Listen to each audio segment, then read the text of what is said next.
Gravando. Essa pedra aqui, quando a gente bate nela, ela emite um som, parece um sino. Ela é chamada Pedra do Sino. E dependendo do ponto em que a gente bate,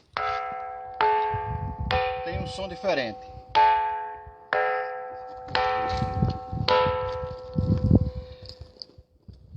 Há muitos anos atrás, um grande e inteligente pesquisador explodiu a pedra, achando que ela era... O som é porque a pedra era oca. E ele explodiu a pedra e o pedaço de pedra não tem som nenhum. Mas essa pedra continua com som.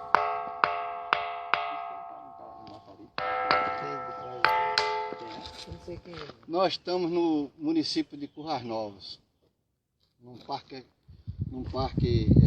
ecológico, né?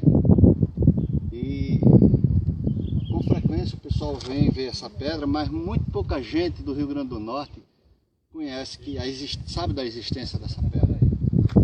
E eu vim de Natal só para isso.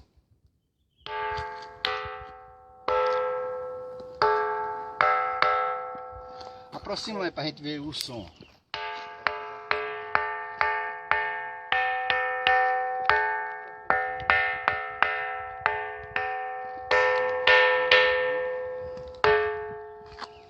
Bonito, né?